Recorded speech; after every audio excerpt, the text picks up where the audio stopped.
Seorang pria di Prabu Muli tega mensetubui anak pacarnya yang masih berumur 9 tahun. Aksi yang dilakukan tersangka sejak tahun 2020 tersebut akhirnya terungkap setelah ibu korban memergokinya.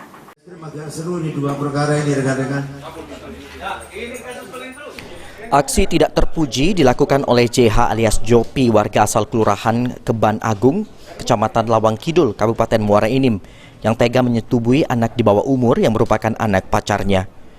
Aksi bejat tersebut dilakukan tersangka sejak 2020 hingga Maret 2023, sebanyak 5 kali di kamar korban. Pria yang bekerja sebagai kuli bangunan ini tega menggauli anak pacarnya karena hilaf.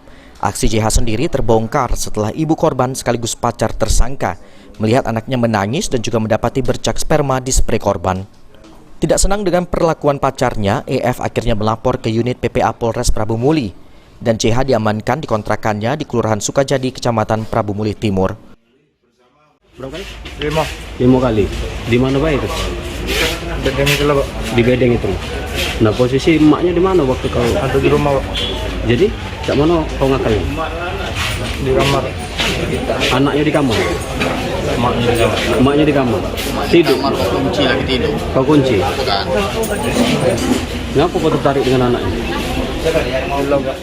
Atas kejadian itu, Kapolres Prabu Muli AKBP Widyardi menghimbau kepada masyarakat agar selalu waspada dengan tindak pidana pelecehan seksual terhadap anak.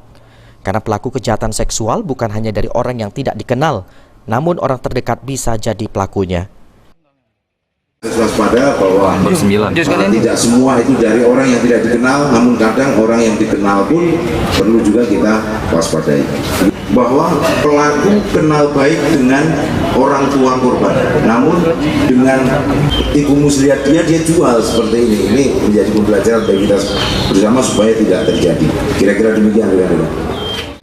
Pria kelahiran Tanjung Enim ini sendiri oleh polisi dikenakan pasal 81 Junto 76 Undang-Undang Nomor 17 Tahun 2016 tentang perlindungan anak dengan pidana penjara paling lama 15 tahun. Beni Firdaus, PAL TV.